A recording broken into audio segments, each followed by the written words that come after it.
बड़े फैसले, कम हुए फासले। मोदी सरकार का दूसरा कार्यकाल कई ऐतिहासिक फैसलों का गवाह है।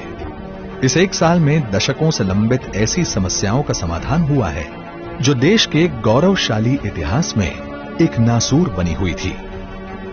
साथ ही जनहित में ऐसे बड़े फैसले भी लिए गए जिसने देशवासियों और श्रेष्ठ व सशक्त भारत के निर्माण के बीच के फासलों को कम कर दिया। मोदी सरकार में विकास की यात्रा अविरल है और इस कड़ी में लिए गए बड़े फैसलों की फहरिस्त भी लंबी है। जल शक्ति मंत्रालय 31 मई 2019 को देश में पहली बार जल शक्ति मंत्रालय का गठन हुआ। नए मंत्रालय के गठन का उद्देश्य साफ है कि साल 2024 तक देश के हर घर में नल से स्वच्छ जल पहुंच सके, लोगों को बूंद बूंद पानी को न तरसना पड़े और ग्रामीणों तथा साफ पानी के बीच मीलों के फासलों को मिटाया जा सके। किसान सम्मान निधि का विस्तार 1 जून 2019 को मोदी सरकार ने किसान सम्मान निधि योजना का विस्तार करते हुए सभी किसानों को इसके दायरे में शामिल कर लिया। अब देश के हर किसान को साल में 6,000 रुपए की आर्थिक सहायता 3 किश्तों में सीधे उनके बैंक खातों में हस्तांतरित की जाती है। 3 तलाक 30 जुलाई 2019 महिला सशक्तिकरण की दिशा में एक ऐतिहासिक दिन साबित हुआ जब देश की संसद ने 3 तलाक बिल पारित किया। मोदी सरकार का महिलाओं के प्रति सम्मान और उन्हें बराबरी का अधिकार देने की प्रतिबद्धता के चलते ही मुस्लिम महिलाओं को 3 तलाक की कुप्रथा से मिली मुक्ति। आज देश में 3 तलाक गैर कानूनी है और इस कानून का उल्लंघन करने वाले को 3 साल तक की सजा और जुर्माने का प्रावधान है। अनुच्छेद 370 और 35A निष्क्रिय। 5 अगस्त 2019 स्वतंत्र भारत के इतिहास में एक ऐसा स्वर्णिम दिन है जिसने अखंड भारत की अवधारणा को साकार कर दिया। इस फैसले ने जम्मू कश्मीर और देश के अन्य लोगों के बीच के फासलों को मिटा दिया। देश का संविधान जम्मू कश्मीर और लद्दाख में लागू हुआ और वहां के हर नागरिक को देश के अन्य नागरिकों के समान अधिकार मिलने लगे। 2 झंडों का प्रावधान खत्म हुआ और अब प्रदेश में पूरी शान के साथ तिरंगा लहरा रहा है। किसानों व छोटे व्यापारियों को पेंशन। 12 सितंबर 2019 का दिन किसानों और छोटे व्यापारियों के भविष्य को सुरक्षित करने के लिए मील का पत्थर साबित हुआ। प्रधानमंत्री श्री नरेंद्र मोदी ने लघु और सीमांत किसानों के लिए और छोटे व्यापारियों के लिए पेंशन योजनाओं की शुरुआत की, जिसके तहत इन्हें मामूली अंशदान करने पर 60 साल की आयु के बाद 3,000 रुपए की पेंशन सुनिश्चित हो सकी। मोदी सरकार के इस निर्णय के बाद किसान और छोटे व्यापारी अब वृद्धावस्था में भी आत्मनिर्भर रह सकेंगे। अनधिकृत कॉलोनियां हुई पक्की। मोदी सरकार ने 23 अक्टूबर 2019 को दिल्ली के लोगों के हित में लिया ऐतिहासिक निर्णय और अनधिकृत कॉलोनियों में रहने वाले 40 लाख लोगों को न्यूनतम दरों पर उनके घरों का मालिकाना हक दे दिया। वर्षों से कच्ची कॉलोनी में रहने वाले ठीस पाले दिल्ली के ये लोग अब सम्मान की जिंदगी जी रहे हैं। क्षेत्रीय व्यापक आर्थिक भागीदारी RCEP। किसानों और छोटे व्यापारियों के हितों को ध्यान में रखते हुए मोदी सरकार ने नवंबर 2019 में क्षेत्रीय व्यापक आर्थिक भागीदारी समझौते में शामिल नहीं होने का फैसला किया। इस फैसले से देश में अनुचित आयात बंद हुआ। ये फैसला किसानों, सूक्ष्म लघु एवं मझौले उपक्रमों, मैन्युफैक्चरिंग, फार्मा, केमिकल्स तथा डेयरी क्षेत्रों के लिए बहुत मददगार सिद्ध होने वाला है। राम मंदिर। देश की आस्था से जुड़ा अयोध्या में श्री राम मंदिर का मुद्दा दशकों तक स्वार्थ प्रेरित राजनीति के दुष्चक्र में फंसा रहा, लेकिन असंख्य राम भक्तों के बलिदान और भाजपा की अटूट प्रतिबद्धता का ही परिणाम था कि 9 नवंबर 2019 को सर्वोच्च न्यायालय के फैसले से राम जन्मभूमि पर भव्य राम मंदिर निर्माण का मार्ग प्रशस्त हुआ। मोदी सरकार ने भी मंदिर निर्माण के लिए तत्परता दिखाते हुए श्री राम जन्मभूमि तीर्थ क्षेत्र ट्रस्ट का गठन किया।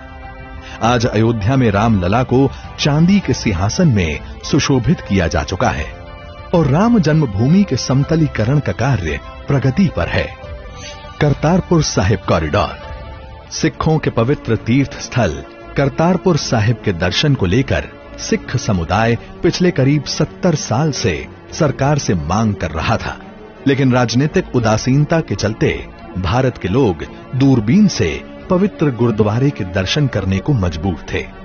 9 नवंबर 2019 सिख समुदाय की आस्था को सम्मान देते हुए प्रधानमंत्री श्री नरेंद्र मोदी ने ऐतिहासिक करतारपुर साहिब कॉरिडोर का उद्घाटन किया। अब श्रद्धालु बिना वीजा करतारपुर साहिब में मत्था टेककर उसी दिन वापस लौट रहे हैं। नागरिकता संशोधन कानून। 1950 में हुए नेहरू लियाकत समझौते के बाद पाकिस्तान में अल्पसंख्यकों पर अत्याचार बढ़ते ही गए। पाकिस्तान, अफगानिस्तान और बांग्लादेश में धार्मिक रूप से प्रताड़ित होकर जब ये अल्पसंख्यक भारत आए तो यहाँ की सरकारों ने भी इनके जख्मों पर मरहम लगाने की पहल नहीं की। 11 दिसंबर 2019 का दिन देश में रह रहे इन लाखों शरणार्थियों के लिए एक नया सवेरा लेकर आया, जब देश की संसद में नागरिकता संशोधन बिल सर्वसम्मति से पारित हुआ।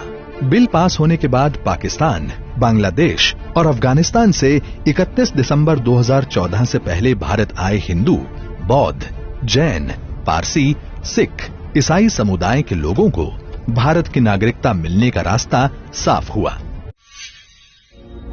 ब्रू रियांग और बोडो समझौता। दशकों से लंबित ब्रू रेफ्यूजी समस्या का समाधान हो या 50 वर्ष पुरानी बोडो समस्या, मोदी सरकार ने इन दोनों समस्याओं के सार्थक और शांतिप्रिय हल निकाले गए। बोडो समझौते से जहां असम की अखंडता का मार्ग प्रशस्त हुआ, वहीं बेहतर भविष्य की नींव भी मजबूत हुई।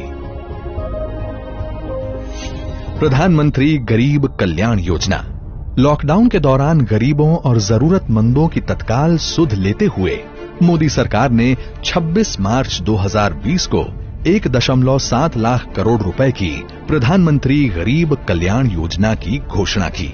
इसके अंतर्गत गरीबों को मुफ्त खाद्यान्न, मुफ्त गैस सिलेंडर, महिला जनधन खाता धारकों को 3 महीने के लिए 500 रुपए की आर्थिक सहायता व प्रधानमंत्री किसान सम्मान निधि के तहत किसानों को 2000 रुपए देने की घोषणाएं भी की गई। रिजर्व बैंक ऑफ इंडिया ने भी अर्थव्यवस्था को मजबूती देने और देनदारों को राहत देने के लिए महत्वपूर्ण कदम उठाए और सभी प्रकार के टर्म लोन की ईएमआई पर पहले 3 महीने मार्च, अप्रैल और मई की छूट दी गई। जब लॉकडाउन और बढ़ा तो ये छूट भी 3 महीने और बढ़ाकर 31 अगस्त तक कर दी गई। महामारी रोग संशोधन अध्यादेश। कोरोना संकट के समय निस्वार्थ भाव से कोरोना के इलाज में लगे डॉक्टर्स के लिए सरकार ने 22 अप्रैल 2020 को विशेष सुरक्षा चक्र तैयार किया। ये अध्यादेश लाकर डॉक्टरों और स्वास्थ्य कर्मियों पर हमले करने वालों पर कठोर दंड और जुर्माने का प्रावधान किया गया। आत्मनिर्भर भारत पैकेज न सिर्फ कोरोना संकट में देश और जरूरतमंदों को उबारने के लिए, बल्कि देश में संरचनात्मक सुधार लाकर देश को आत्मनिर्भर बनाने के लिए मोदी सरकार करीब 20 लाख करोड़ रुपए का आत्मनिर्भर पैकेज लेकर आई है। इसमें लेबर, लॉज, लैंड, लिक्विडिटी से संबंधित क्षेत्रों में आमूलचूल परिवर्तन किए गए हैं। सभी क्षेत्रों में ढांचागत सुधार कर एक लॉन्ग टर्म विजन के साथ भारत आत्मनिर्भरता की ओर आगे बढ़े और भविष्य की किसी भी चुनौती का सामना दृढ़ता से कर सके, ऐसी परिकल्पना के साथ इस पैकेज का खाका बुना गया है। 1 साल में मोदी सरकार 2.0 के बड़े फैसलों ने ये साबित कर दिया है कि देशवासियों की आकांक्षाओं की पूर्ति के लिए वो संकल्पबद्ध है। चाहे कितनी भी बड़ी वैश्विक आपदा क्यों न आ जाए, मोदी सरकार देश सेवा में हर पल अविरल और अनवरत समर्पित रहेगी। तभी तो कहते हैं कि मोदी सरकार ने अपने दूसरे कार्यकाल में जब राष्ट्र में लिए बड़े फैसले तो कम हुए हैं फासले।